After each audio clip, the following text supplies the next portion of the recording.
Power house सब घरों को प्रकाशित कर सकता है, उसमें इतनी ताकत होती है। एक घर की बिजली बोली जाती है, वो भी बिजली बोली जाएगी।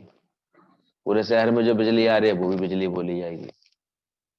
फिर नरौरा प्लांट से चल रही है, वो भी सब बिजली बोली जाएगी। वो पूरे उत्तर प्रदेश को जोड़ के रखती है, सबको प्रकाशित करती है, सबको ये पहुंच जाती है। तो ऐसे ही अब उनको बोध हो रहा है कि जैसे इस देह को मैं अकेला ही प्रकाशित करता हूं, वैसे ही संसार को भी प्रकाशित करता हूं। अब मैं देह नहीं रहा, देह को प्रकाशित करने वाला बन गया। अब मैं शरीर नहीं रहा, शरीर का ज्ञायक बोध स्वरूप आत्मा हो गया। इस एहसास में राजा जनक आते चले गए तुरंत। अब जितनी श्रद्धा से, जितने भाव से, लगन से हम इस अमृत को स्वीकार करेंगे, पिएंगे, भाव में लगाएंगे अपने अंदर में, उतनी जल्दी इसका लाभ देखेंगे। कोई जगह ना मुझसे खाली है तो व्यापक डाली डाली, कोई जगह तुझसे खाली नहीं। अंदर ही अंदर से फिर ऐसे भजन प्रिय होने लगेंगे कि मैं आप ब्रह्मानंद मैनु वेद गाऊंगा। समदृष्टि करके देखा तो प्यारा ही प्यारा नजर आंदा। मैं खुद आप ब्रह्मानंद, मैं ही इस देह को ही मैं अकेला ही प्रकाशित करता हूं, ऐसे ही संसार को प्रकाशित करता हूं। इसलिए तो मेरा संपूर्ण संसार है, अथवा कुछ भी नहीं। दो भाव रखे गए हैं, या तो ज्ञानी सब कुछ मैं हूं के भाव में रहता है, या अपने को ऐसा पर्दा पिक्चर के होते हुए सारा कुछ पर्दे पे पिक्चर है चल रही है, तो पूरा पिक्चर क्या हो गई? पर्दा ही तो थी पिक्चर। पर्दे पर पिक्चर चल रही हो तो वास्तव में आप क्या देख रहे हैं? एक पिक्चर रहे हैं, लेकिन देख तो पर्दे को रहे हैं ना।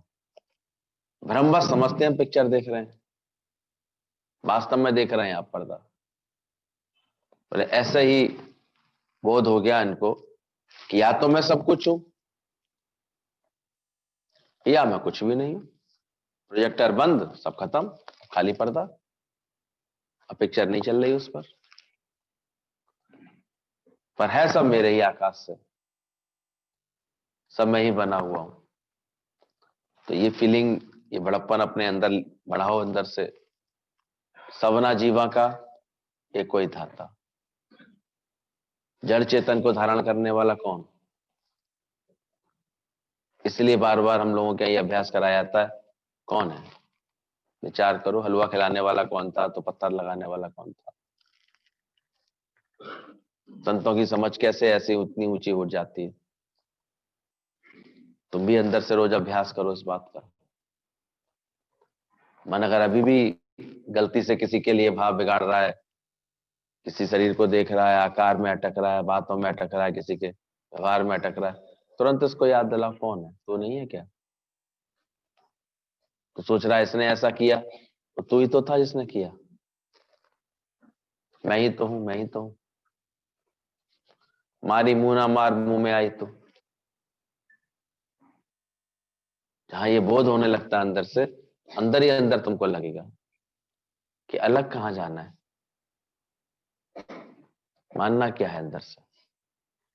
बस मैं ही वो ब्रह्म स्वरूप हूं, मैं ही वो आत्म स्वरूप हूं। ये बात समझ में आ जाती है फिर अंदर से। तुम इसलिए तो सारा संपूर्ण संसार या तो मेरा है अथवा कुछ भी नहीं। इसी को और ज्ञान के सरल शब्दों में दादा ने समझा दिया कि अस्ति भांति प्रिय नाम रूप। तो सारे जगत में ये तीन अस्ति भांति प्रिय सभी के अंदर व्याप्त है, और जो नाम रूप है वो बदलने वाला है। हस्ती है परमात्मा की, भासता है और प्रिय, इसलिए हर वस्तु प्रिय है। तो हर वस्तु में, हर पदार्थ में जो प्रियता का बोध है, वो भी तुम्हारी आत्मा के कारण है। जो उसके होने पने का है, उसमें अंदर जो वजूद है, वो भी आत्मा के कारण है। जो उसकी हस्ती है, वो भी आत्मा के कारण है। बस गुरु इतना ही चाहता, अस्ति भांति प्रिय में लौट आइए। अपनी वृत्ति कहाँ रखिए? हमेशा अस्ति भांति प्रिय में रखिए, और नाम रूप भुला करके आनंद पाइए।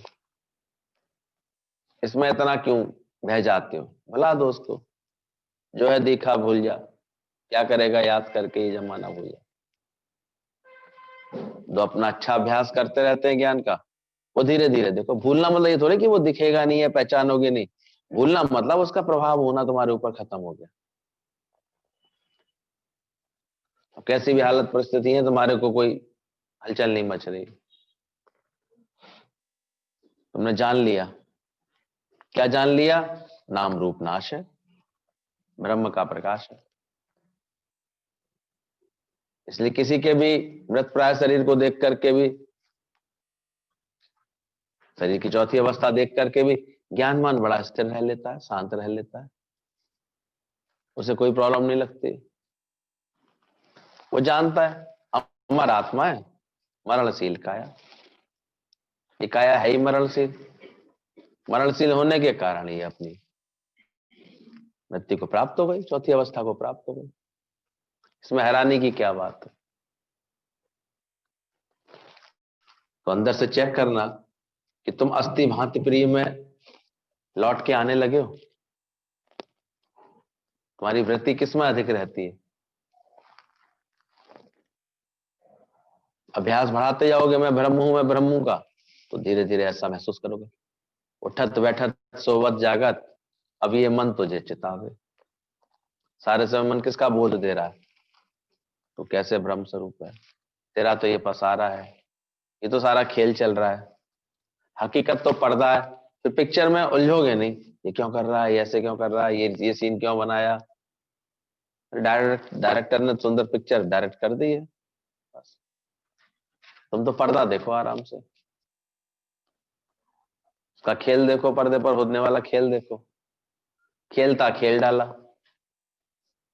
पूरी पिक्चर में चाहे कितनी भी लूटपाट हुई होगी, आगजनी हुई होगी, मर्डर हुए होंगे, कितना भी विस्फोट हुए होंगे, पर्दे कुछ बिगड़ता है? आग का सीन था तो क्या पर्दा जला? बारिश का भी सीन देखा, क्या वो गीला हुआ? बोले इसी तरह तू आत्मा है, तुम पर भी किसी भी बदलाव का कोई प्रभाव नहीं, किसी भी परिवर्तन का, अगर ठीक से अपने को आत्मा करके पर्दा करके जान लिया। तेरे आधार से है सब कुछ, बल्कि अच्छे से देख करके उसका एंटरटेनमेंट करो, मजा आ गया। इसलिए ज्ञानी को अभ्यास हो जाता है जब, तो अंदर ही अंदर आवाज आने लगती है, मजा आ गया, ज्ञानी के मन, उसमें क्या बात है? जो दिखे सकल विनाशी, पहले ही अभ्यास पक्का है। कल भी अचानक जाना हुआ, हमने कहा देखो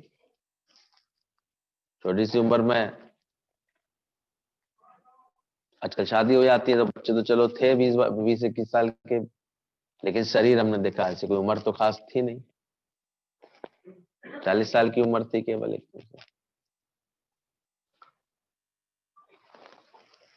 आजकल तो लोग अपने जीने का तरीका अलग हिसाब से बना लेते हैं, कहाँ ध्यान देते हैं?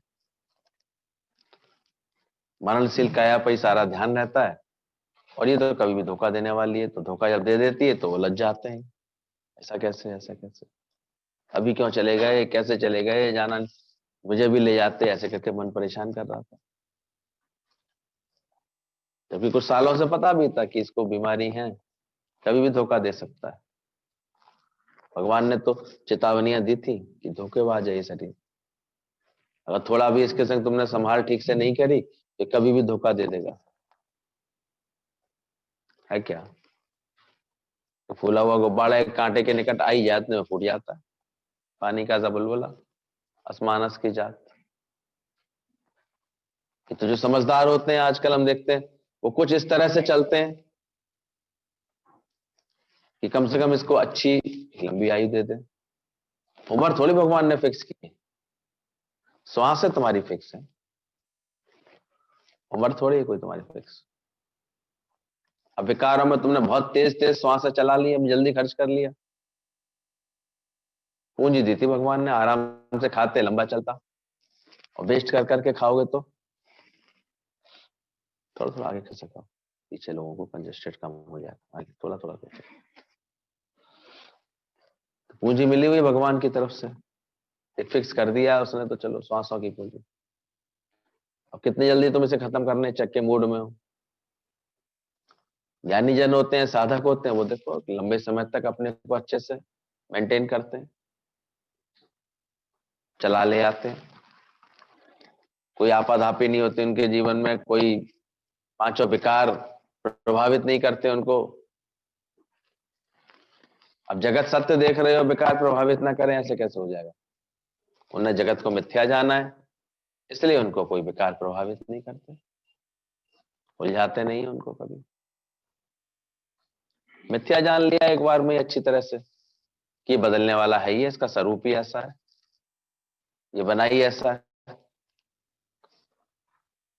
तो ठीक से बात को समझ लेना। पांचों विकार भी कब तक लगेंगे, जगत में ही तो है सारे विकार। जहां आपका जगत गुम हुआ, वहां आपके देखो पांचों विकार अपने आप छूट जाते हैं। इसलिए हमारे यहाँ गुरु पांचों विकारों के पीछे नहीं पड़वाता, ज्ञान का बोध करवाता है। इस ज्ञान का बोध होते ही छूटेंगे नशे माया के सारे, वो अपने आप छूटते हैं। जहां पता लगा मेरा कुछ नहीं है, अब किसका लोभ करोगे, किसको पकड़ोगे, सोचो। एक गति देना चाहता है गुरु तुम्हें अंदर में। जहां तू ही नहीं तो फिर तेरा सब कुछ क्या। जहां ये ज्ञान आया पकड़ में कि तू ही नहीं, तो किसको अपना मानोगे, किसमें अटकोगे। तो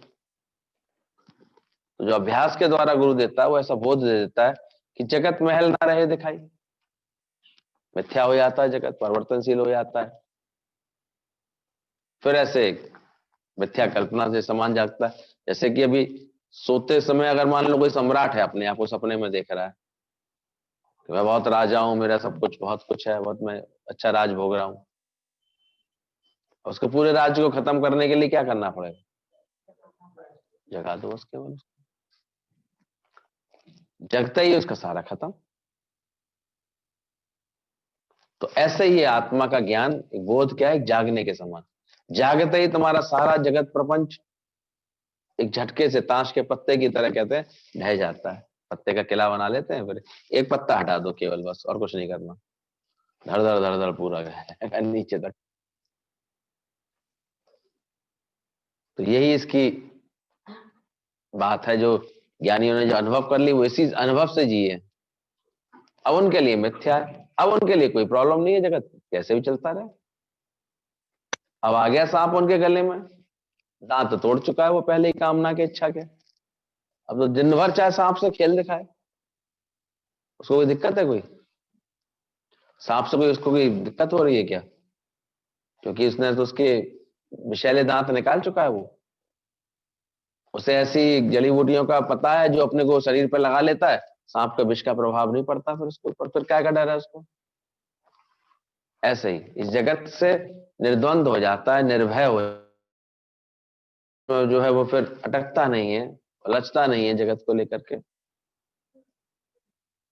अंदर से जान गया जग रचना सब झूठ है उसके लिए, तो ठीक से जाग गया एक बार, ये सब खत्म हो जाते हैं, सारा अंदर का प्रभाव खत्म हो जाता है। अस्थि भांत प्रिय में लौटता आता है, नाम रूप भुलाता जाता है धीरे धीरे। कौन सा विकार परेशान करेगा बताओ, तू ही नहीं तेरा सब कुछ क्या। तब ये बात समझ में आएगी, जैसे अकेला ही मैं प्रकाशित करता हूं, ऐसे सारे संसार को मैं प्रकाशित कर रहा हूं, सब जगह मेरा ही पसारा है। कुछ अपना बनाने की ख्याल तो तब करूं जब सब कुछ मेरे से अलग हो, कुछ सब मैं ही तो हूं। लोग पहचान नहीं पाते ब्रह्मज्ञानी की लीलाओं को, समझ नहीं पाते थे। आप कुछ कर नहीं रहे, आपको कुछ अपना करना नहीं है। कहता कैसे, अब राजा ने बोला, एक देश जीता था राजा ने, सभी को बोला कि सब जितनी इतनी जमीन घेरना चाहो घेर लो, बड़े मौके से हमने ये राज्य जीता है, इसकी सारी जमीन हमारे कब्जे में आ गई है, तुमको जो जो भी अपनी जितनी इतनी जमीन चाहिए ले लो, अपनी घेरा बना लो। सब लग गए दौड़ने में, इतनी जगह मैं लूंगा, इतनी मैं लूंगा, इतना इस काम के लिए लूंगा, इतना इसके लिए लूंगा। सब अपनी अपनी जो भी मंसूबे थे, जो योजनाएं थी बनाने के लिए ऐसे ले ली जमीन। राजा के गुरु भी थे, उन्होंने उनको भी कहा महाराज आप भी देख लीजिए कोई अच्छी जगह, आप तो जिस पे हाथ रखेंगे वही आपका हो जाएगा, आप बस पसंद कर लीजिए, कोई आश्रम बनवाना हो, कुछ बनवाना हो। राजा तो कह के चला गया उनसे, लेकिन वो बड़ी शांति से अपने में ही बैठे रहे, बोला ही नहीं उन्होंने कुछ भी, इसलिए हिले भी नहीं अपनी जगह से। फिर आया राजा दूसरे दिन, बोले महाराज आपने बताइए आपने कौन सी जगह ली। मुस्कुरा दिए, बोले आप बताइए ना, बिल्कुल निसंकोच बताइए, कितनी चाहिए, अधिक से अधिक चाहिए, जितनी चाहिए आपकी पूरी आवश्यकता पूरी हो जाएगी। हंसने लगे, बोले राजन तूने मुझे क्या बेवकूफ समझा, मैं घाटे का सौदा करूंगा। बोले अरे नहीं, आप तो घाटा कर ही नहीं सकते, तो फिर मेरा घाटा क्यों कराना चाह रहा है। बोले घाटा क्या मतलब। बोले मैं एक घेरा बनाऊंगा उतना ही मेरा रह जाएगा, और बाकी सारे घेरे किसके हैं, तो मेरा घाटा क्यों कराना चाहता है, मेरा नुकसान क्यों कराना चाहता है। राजा का विवेक जागृत हो गया कि गुरु के पास कौन सी मति है। दादा कहते हैं सारी बैंकों में पैसा किसका है, मेरा ही तो है। अज्ञानी कोड़ता रहता है, देखो कितना अच्छा चल रहा है इनका व्यापार, ये तो हर रोज 5-5 लाख रुपए जमा करा देते हैं, 2-2 लाख जमा करा देते हैं, मेरा तो अभी 1-2 लाख भी नहीं हो पाता। कोड़ रहा, कोड़ रहा, खामा वो अपने हलचल मचा रहा है मन के अंदर, फिर कभी लोभ के भाव में आ रहा है, कभी फिर क्रोध के भाव में आ रहा है, कभी फिर विक्षिप्तता के भाव में आ रहा है। पकड़ ले गुरु की बात एक बार ढंग से तो खत्म हो जाएगा सारा खेल। कि सब किसका है, मेरा ही तो है। इसलिए धीरे धीरे फिर ज्ञानवान के कहते हैं ना, जैसे गर्भवती स्त्री के सारे कर्म छुड़ा देती है माँ, ऐसे उसके धीरे धीरे छूटते भी जाते हैं, पता ही नहीं चलता उसे कि क्या हो रहा है, क्या करना है। रहत कर्म प्रारब्ध सी, प्रारब्ध के जो रह आते हैं कर्मों का थोड़ा हिसाब किताब, वो पूरा करता रहता है, जीता रहता है किस बात की दिक्कत उसको। तो ये एक जगत है तो पांचों विकार अपना असर पूरा दिखाएंगे। जगत है तो मन फिर भयभीत रहेगा, ये चला ना जाए, ये बिगड़ ना जाए, ये हो ना जाए। जैसे बोध हो गया उसके अंदर से सब निकल जाता है। इसलिए गुरु की शरण का मतलब है निर्भय पद बरसावे, वो ऐसे निर्भय पद पर हमको बैठाना चाहता, तेरा कोई लाभ नहीं, तेरी क्या होगी हानि। इस सत्य को कैच करते आओ, पकड़ते आओ अपने अंदर। 9 घड़े की आकाशवाणी आई ना, एक राजा के पास आया एक बार, एक आकाशवाणी हुई, राजा मैं तुम्हें 9 घड़े सोने के देना चाहता हूँ, आगे आ जाओ, खाली जगह पड़े, इधर आगे आ जाओ, आगे खाली, 9 घड़े सोने के देना चाहता हूँ, ले लो तुमको दूंगा। राजा बहुत विवेकवान था, अकलमंद था, उसको एकदम से लगा कि 9 घड़े मुझे देने वाले हैं। उसने तुरंत प्रश्न किया, क्या खर्च कर सकता हूं। वो आवाज गायब हो गई। राजा संतोषी था, बोले वो लीला होगी, कोई ऐसे प्रपंच नेरे चलते रहते हैं, मैं पूछ रहा हूं मैं खर्च कर सकता हूं, तो फिर आवाज गायब हो गई। राजा के पास एक आता था नाई, वो जो है राजा की बहुत ऐसे सेवा करता था। धीरे धीरे राजा ने देखा कि वो ऐसे थोड़ा कमजोर सा होता जा रहा है, आवाज उसको भी सुनाई दी, उसने ले लिए वो 9 घड़े। अब था क्या, उसमें 9 घड़े में से 8 तो पूरे थे, 9वां घड़ा खाली था। अब वो भरने में लग गया उसको, अरे इसमें खाली क्यों है, इसको पूरा भरो। तो अपना पेट काट काट करके जितनी कमाई होती थी, जो पैसे मिलते थे, सब उसमें बना बना के पैसे को सोने के सिक्के डालने लगा। खाना भी एक टाइम का छूट गया, थोड़ा सा ही खाता था, दिन भर मेहनत करता था, मेहनत डबल कर दी, सब कर दी, तो शरीर पर असर आ गया। अब वो जो है दुबला हो गया। कहां पर आता है, एक दिन राजा के सामने, राजा ने कहा क्या हो गया तेरे को, कोई रोग लग गया है तो इलाज करा ठीक से, कोई बात हो गई है तो, इतना कमजोर कैसे हो गया। अरे नहीं महाराज सब ठीक है, बस पूरा नहीं पढ़ता पूरा। राजा ने कहा पूरा नहीं पढ़ता, ये कौन सी नई भाषा सीख गया ये, पूरा ही नहीं पढ़ता, पूरा ही नहीं पढ़ता। राजा को एकदम से ख्याल आया, बोले कहीं 9 घड़े तो नहीं ले लिए तूने? कहता हाँ महाराज। बोले समझ गया। बोले उसी को भरने में लगाओ, भरता भी वो है नहीं, मैं बड़ी चिंता में रहता हूँ।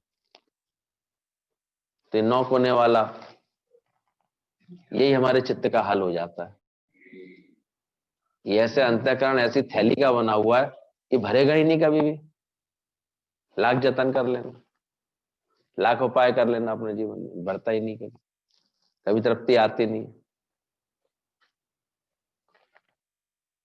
देखो, और उसके बाद बड़े मजे से किसी एक दिन शरीर पर लोड डालते डालते एक दिन बस लीला ऐसी हो जाती है कि ये गया कि वो गया।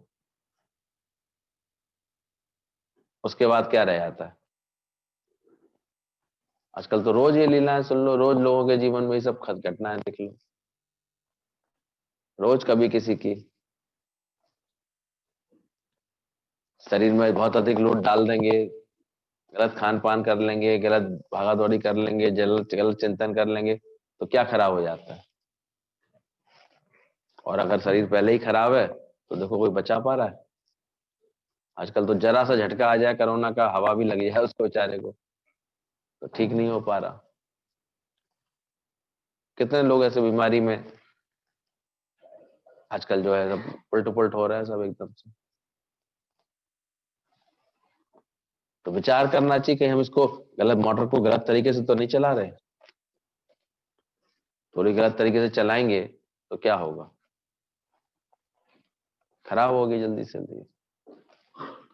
इसलिए हमारे यहाँ आज ये सिखाया जाता है कि जब तक इसको, ये मंदिर है, शरीर को मंदिर की तरह पवित्र भावों से, पवित्र सेवा से इससे रखा करो।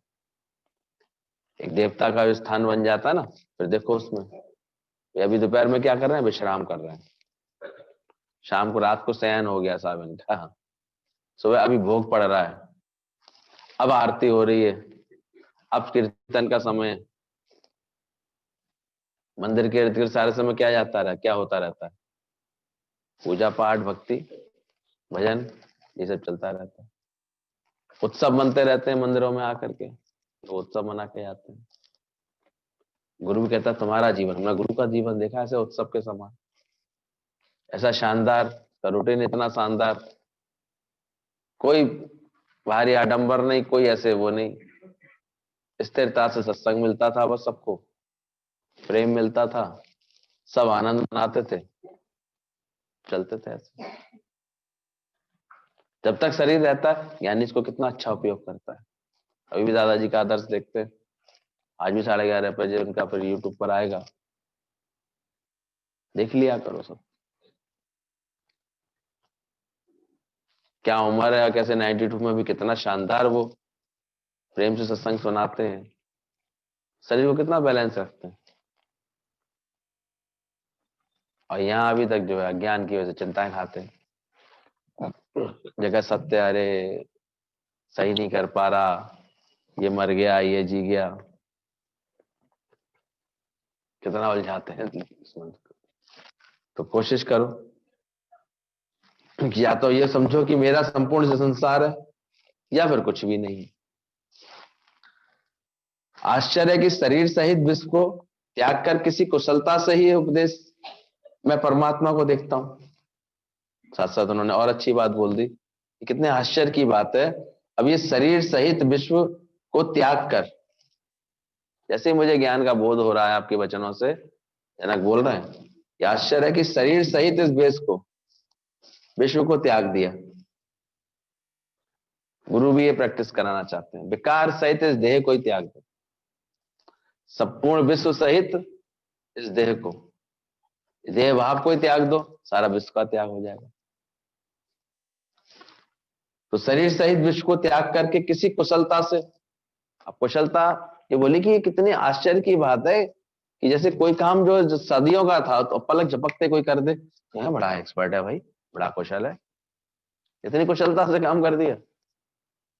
सो वो अपने गुरु के इस बात पर रीझ रहे हैं कि आपने कितनी कुशलता से काम करा दिया, केवल बातों ही बातों में करा दिया। जिसके लिए लोग इतना नेति नेति कहते हैं, इतनी मुश्किल से ये बोध होता है, ऐसे होता है। लेकिन फिर याद रखना, इसके पीछे आवश्यकता है जनक जैसी पात्रता और ब्रह्मज्ञानी अष्टावक्र जैसे गुरु का होना, जो 3 थप्पड़ अच्छी तरह लगा सके तुम्हें। जब तुम तन को अपना कहो तब लगा सके, और मन को अपना कहो तब लगा सके, और धन को अपना कहो तब लगा सके। तुम तो खाना ही नहीं चाहते थप्पड़। तन मन धन सब मेरा है। आरती में तो गलती से उल्टा बोल आते हैं।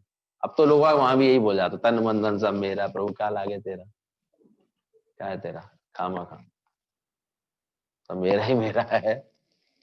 उल्टा बोल के आते हैं सब। क्योंकि मैं सुनता हूँ आरती, लोगों की उल्टा ही बोल जाते हैं। अभ्यास ही यही है। इतना मेरा मेरा करने की आदत, कैसे कैसे तन मन धन सब तेरा, ऐसे कैसे, बड़े मुश्किल से तो मिला है।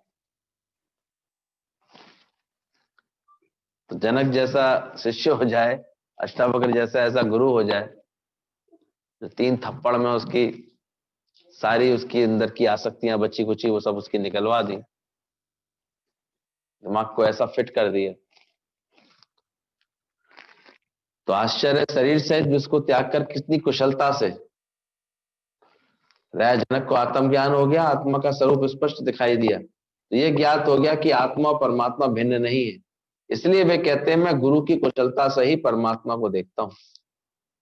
ये जो कुशलता, ये गुरु ने जो बोध दिया है मुझे, इसलिए मुझे भगवान दिख गया, दिखने में आ गया। नहीं तो ईश्वर का पाना, ईश्वर को देखना कितना मुश्किल। लोग कह के गए भाई दर्शन ही नहीं हो, दर्शन ही।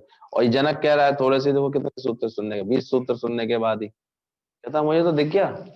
ये आश्चर्य लगता है। अब दिखा क्या होगा उसको, उसको बोध हुआ, उसको ये हट गया, अज्ञान हट गया उसका एक क्षण के लिए। कभी कभी गुरु की कृपा से आते तो हैं ऐसे क्षण, अंतर्मन इतने आनंद में रहता है, इतने झूमता, लेकिन फिर वो फिर जगत का संग, फिर अटक जाता है इसमें। पर जनक ने इसको एकदम परमानेंट पकड़ लिया कि सच बात है। अब पकड़ने के बाद या तो भगवान ने पकड़ा, और पकड़ने के बाद अपना जीवन इसी में लगा दिया, इसी खेल में लगा दिया। तो किस में रहे हमेशा, हम सुनते भी हैं, थोड़ा बहुत पकड़ते भी हैं, लेकिन यहां से उठने के बाद फिर किस में लगे जाते हैं। वहां याद रखते हैं कि मैं खेल खेल रहा हूं,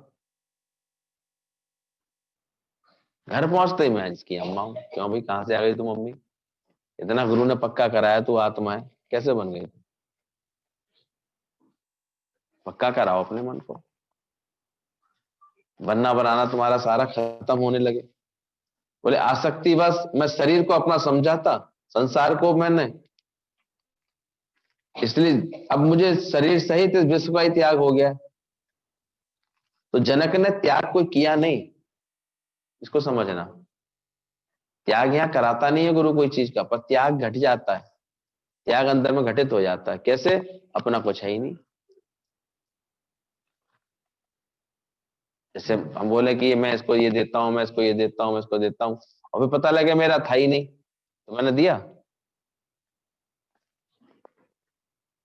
तो ज्ञान यही तो है, मेरा कुछ है ही नहीं, तो हो गया सबका त्याग। कहां से दे दिया सोचो। कोई कहे मैं ताजमहल तुमको देता हूं दान में, तेरा है, तेरा नाम करना चाहता हूं ताजमहल को, अब उसका है ही नहीं तो कहां से कर देगा वो। तो ये बोध होता है कि मेरा कुछ नहीं है, अपनी सगी नहीं दे, सब उसका त्याग हो गया। पर एक सुनता है, एक उसके अनुभव को जीता है। तुम कौन से वाले भगत हो देख लेना। वाणी सुनी, इधर से गई, इधर से सुनी तो 10 रुपए की कीमत केवल, इधर से सुनी मुख से निकाली।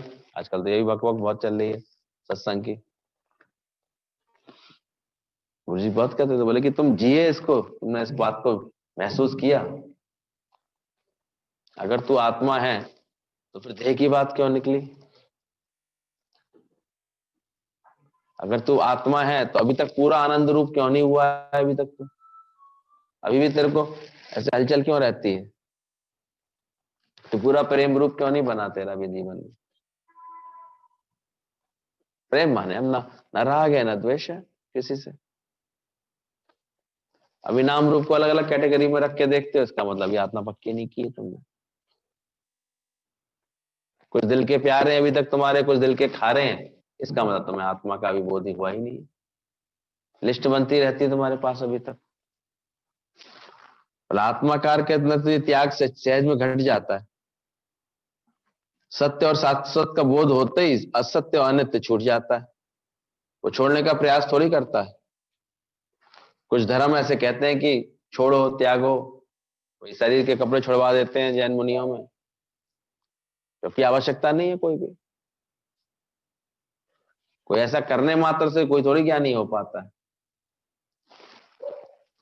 ज्ञानी तो सिर्फ असत्य को छोड़ देता है, अनित्य को छोड़ देता है। किंतु त्याग मोक्ष पाने की कोई शर्त नहीं है। ये सौदेबाज मोक्ष को भी सौदे की तराजू पर तौलते हैं दुनिया के लोग। ऐसा करेंगे तो मुक्ति मिलेगी, कि मुक्ति के लिए बोध ही काफी है। तो त्याग करने का भी जो हमारे अंदर भाव है छोड़ने का, ये भी मिथ्या है। तो शरीर सहित विश्व का सहज त्याग हो गया, मुझे पता भी नहीं चला, इतनी कुशलता से।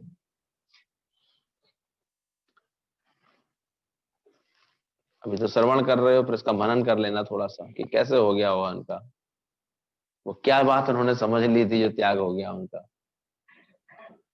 कौन से आनंद में फिर वो आ गए अंदर से ऐसे, उसको समझ लेना।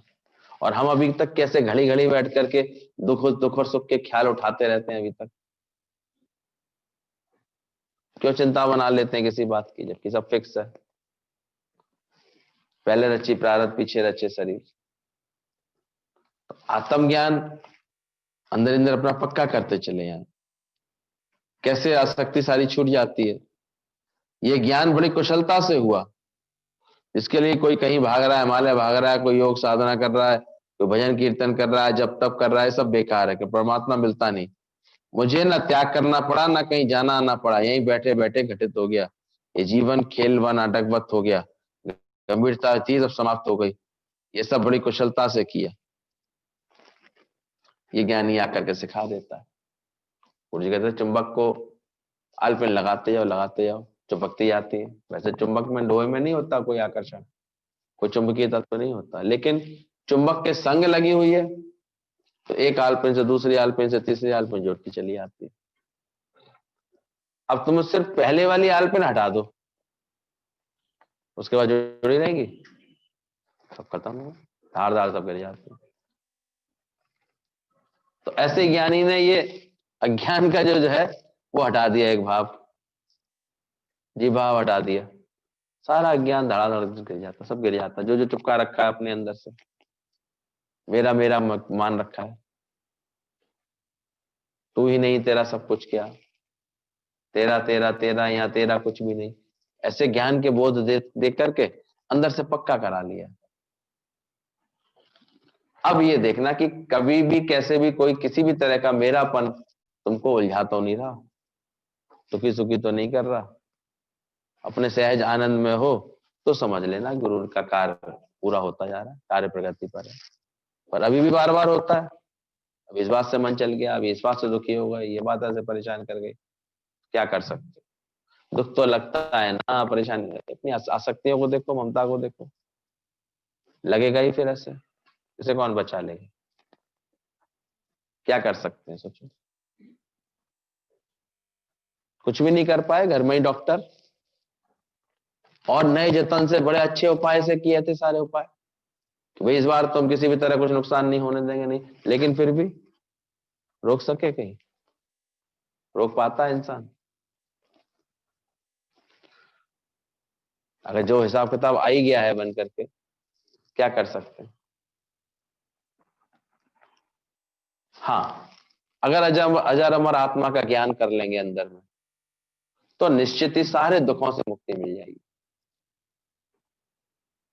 सर्व दुखन की निवृत्ति और परम आनंद की प्राप्ति। जो हम ऐसे मान के बैठे आते अब तो हमारा कुछ नहीं बचा, अब तो हम क्या रहेंगे, क्या करेंगे, फिर से देखो, बस थोड़ी देर का बस वो है खेल। हम भी इंतजार करके बैठते हैं, थोड़ा समय बीत जाने दो, अपने आप ही सब नॉर्मल हो जाएंगे। क्या जाके किसी को समझाए? वो समझना वैसे भी नहीं कोई चाहता।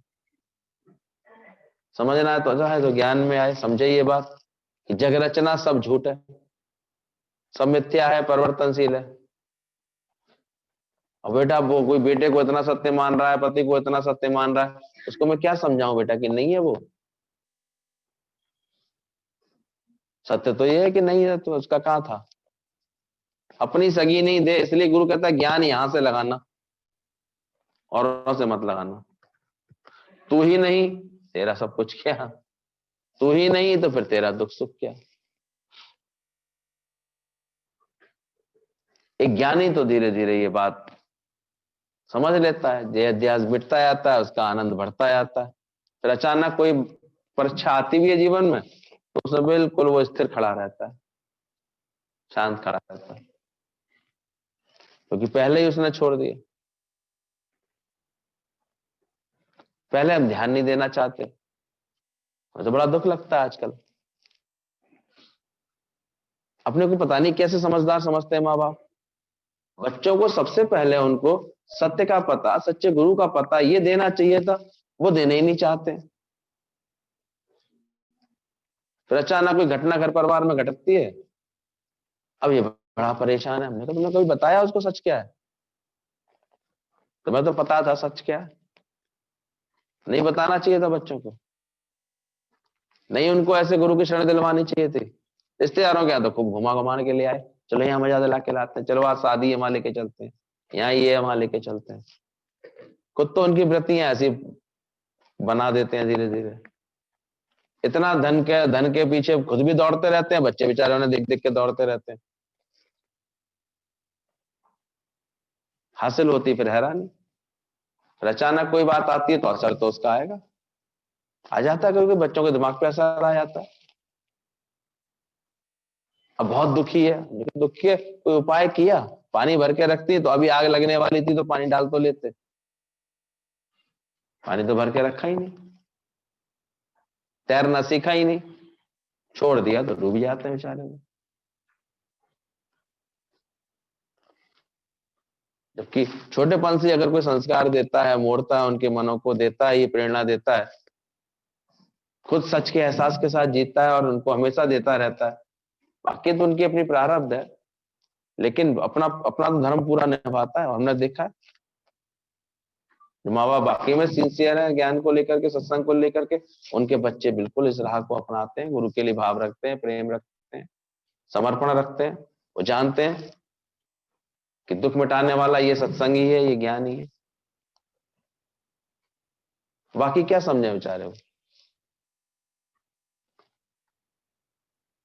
बाकी तुम निश्चिंत रहो, दुख भी सच्चे नहीं है। कितने दिन कोई दुखी रहता है आजकल? तो देखो आज के नए जमाने में दुख भी 12 दिन तक भी तो कोई मनाना नहीं चाहता। वो तो रिवाज बना दिए इसलिए बैठा रहता है। 13वें दिन जाकर के वो तो चौपाटी पर गोलगप्पे खाता है। कहाँ है किसके किसके कौन से दुख सच्चे रहे, कौन से ख्याल में थे? फिर ध्यान कर लेगा, कोई ध्यान दिला देगा, फिर दुख रो लेगा। फिर किसी शादीशुदा जोड़े को देख लेगा तो फिर रो लेगा, आए देखो मैं अकेली रह गई। बाकी इससे ज्यादा क्या कर लेगा? इसलिए सच्ची करुणा गुरु ही पैदा कराता है। तो अपनी आत्मा से प्रीत कर ले, एक प्रीत सच्ची गुरु गोविंद की, जो अंग रंग सहासा है, तो अंग संग तुम्हारे रहता है। बाकी सब तुझको छोड़ कर देंगे, नाता ही तोड़ कर देंगे। कुछ तुम्हारे कर्मों से दूर हो जाएंगे, कुछ परिस्थिति बस दूर हो जाएंगे, कभी मौत आकर के ले जाएगी तुम्हें दूर कर लेगी, कभी तुम्हारे तुमसे दूर कर देंगे, और होगा क्या ऐसे यार? कुल मिलाकर के सब तुझको क्या कर देंगे? नाता ही तोड़कर क्यों झूठे जग से। तो समझ रहा होगा ठीक से बात को, तो वो अपने को संभाल रहा होगा, समझ जाएगा सारी बात। वो फिर अस्थि भांति प्रिय में लौटेगा ढंग से, नहीं तो कैसे लौटे बेचारा? नाम रूप भला के आनंद में आएगा। वो सब बातों से, अब एक अंधा बैठा था लालटेन जला करके, क्या मतलब? भाई तू अंधा है, तूने लालटेन क्यों जलाई है? दूसरों का रास्ता दिखाने के लिए। अब कोई मतलब, उस अंधे के लिए कोई मतलब है? ऐसे लोगों का ज्ञान अंधे की लालटेन के समान होता है। पहले गुरु जी कहते तब हमें समझ में नहीं आती, क्या इतनी गहराई से सोचा ही नहीं, अब समझ में आता, सही कहते थे वो। कहीं तुम्हारा ज्ञान अंधे की लालटेन तो नहीं है? अब जब उनकी वाणियां सुनते हैं तब बात समझ में आ रही है, अंधे की लालटेन मतलब खुद के तो आचरण में उतार ही नहीं, खुद के तो दर्द हुआ तो हाय घोड़ा कर रहे हैं, खुद के यहाँ कोई गमी मौत हुई तो सत्य समझ रहे हैं और रोना धोना कर रहे हैं, परेशान हो रहे हैं। और दूसरों को क्या सुनाने जाते थे? बड़ा बड़ा लेक्चर सुनाने जाते थे। लालटेन किसके लिए जलाई है? दूसरों के लिए। तो खुद तो अंधे ही रह गए तो फायदा क्या हुआ? अरे अपनी आंख का ऑपरेशन करा लेते तो ज्यादा अच्छा था कि नहीं? उसके बाद तो जलती हुई लालटेन तुम्हें कुछ लाभ देती, खुद का तो कराया नहीं इलाज अभी। तो ज्ञान के बाद पक्का करना, देखना कैसे हैं तुम्हारे स्वभाव, कैसे हैं, कैसे तुम्हारे भावनाएं कैसी हैं, कैसे चलते हो। तुम्हें वास्तव में मिथ्या जाना है, अंदर से पक्का किया है? नहीं, अभी इसको देखते हैं तो दुख तो लगता है, घर में ये बात देखते हैं तो परेशानी तो होती है। अरे ज्ञानी तो इतनी इसको आर्ट होती है, इतनी मौज बना के बैठता है, जहां भी बैठेगा वो, जहां रहता है इसका आनंद ही आनंद होता है। बड़ी उम्र उसके लिए कोई विषाद थोड़ी होती, प्रसाद हो जाती है। उतनी कुशलता से सेवा करना, कर्म करना आता है। और अज्ञानियों के तो चाहो तो फिर जाकर के सारा घर ऐसे उखड़ा सा पड़ा हुआ है, बसा हुआ दिखता ही नहीं है। सारे समय वृत्ति बस खाने पीने में अटकी रहती है। अब क्या खाना बना है, सुबह से उठ करके आज हलवा बनाना, आज ये बनाना, चाहे पेट सारा खराब हो रहा है इन्हीं में। अरे तो सुबह उठ के पहले घर को तो साफ कर लो, चार कपड़े जो इधर उधर बिखरे पड़े हैं वो उनको तो पहले ठीक करके लगा लो, गंदगी तो घर से बाहर निकाल दो। खाना भोजन, भोजन खाना, और जनी औलाद पशु भी खूब जाने। ये पशु पक्षी देखो क्या करते हैं, उठते ही कहाँ भागते हैं? दाने के पीछे भागते हैं। खाना पकाना, बस यही तो आदत हो गई है कितनों की। देखो जीवन बस यही पड़ा रहता है, अब क्या बना है, अब क्या बना है, अब क्या बना है।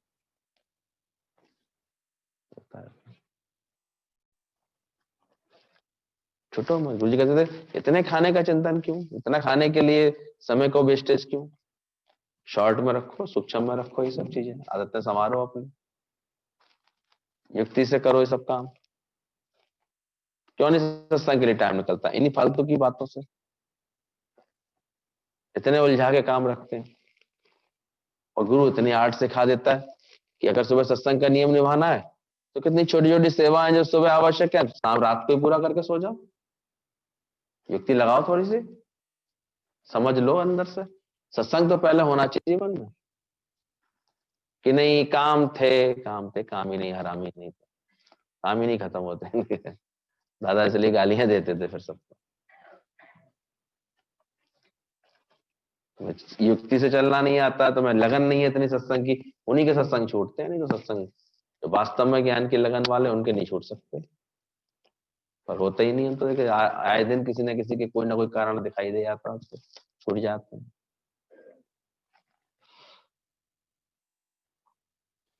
हम तो देखते हैं प्रकृति कुछ ऐसी है कि कल भी कहीं गए तो, चलो किसी के मरने के कारण से चले भी गए थे, वहां भी वहां के प्रेमी आसपास दो चार घर थे, हमने कहा वहां भी उन्हें, अरे नहीं, हमने कहा हम गमी में आए हैं, तो क्या हुआ आप अब बड़े मौके से इस मोहल्ले में आए हैं। जबरदस्ती घसीट घसीट के अपने घर ले गए, भजन भाव हो गए, उनके बच्चों से प्रेम हो गया, सत्संग हो गया, तो भी होता गया। न गई प्रकृति कुछ ऐसी हो गई है कि वो करवा लेती है जबरदस्ती से, छोड़ती नहीं है। थोड़े में ही समय में बहुत खुश हो जाते हैं सब। बाकी पक्का रखना, ध्यान रखना। और अगर तुम जागे हो तो फिर किसी को सोता हुआ देख करके क्या करोगे? तुम्हें अगर आत्मज्ञान का बोध हुआ है तो तुम कौन से काम काम में लगोगे? आप जपे और अनाम जपावे। अभी तो तुम उल्टे बेवकूफों की तरह बच्चों की बातों में अपनी दुर्गति कराते हो, जबकि तुम्हें उनको अपनी बात समझानी चाहिए। अरे बच्चे कह रहे थे तो हमने ऐसे कर लिया, बच्चे कह रहे थे तो चले गए, बच्चे कह रहे थे तो। हमें तो समझ में नहीं आती कैसी कैसी बेवकूफियां हैं ये सब। वो तुम्हारे कहने पे कभी सत्संग नहीं कर सकते। अरे जिनके हृदय न राम वैदही तजिए ताय कोट वैरी समझे तभी परम सने। जब तक ऐसा भाव नहीं जगाओगे ना, तब तक राम से प्रीत होगी थोड़ी। यानी छोड़ के चलता नहीं, वो गरम नाश्ता मांगता है तो कैसे आऊं सत्संग में। समझदार होता चुपचाप नाश्ता रखा है, समय पर जब तुम्हें जब लगे भूख तो खा लेना। इतना फालतू में मैं अटकूंगी नहीं तुम में अब। मेरा अपना जीवन का लक्ष्य कुछ और है। ये तो होता है ज्ञान के जिज्ञासु के लक्ष्य। बाकी बेवकूफों के तो फजीतों की कोई कमी नहीं है। वो तो रोज नए नए फजीते तैयार, उनके तो हो जाएंगे। आज ये कह रहा था, आज ये बात थी, आज ये था, आज एग्जाम था, आज ये यानी क्या क्या उनके तो रोज नए नाटक होते हैं। झूठे मुंह के फंदे तो फंसता रहता है। तो जगत सत्य है तो वो लगेगा ही लगेगा। ज्ञान का बोध हो जाएगा तो छूट जाओ। नहीं नहीं नहीं, वो ऐसे करना चाहता है। वो कर ले भाई, क्या क्या किया जाए, लिया सर पर नचा फिर ला करके।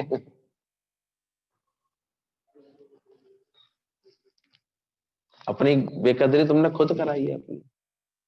अपने ज्ञान की कदर करो। बहुत पड़े हैं पीछे उनके तो बेकदरी हो जाती है।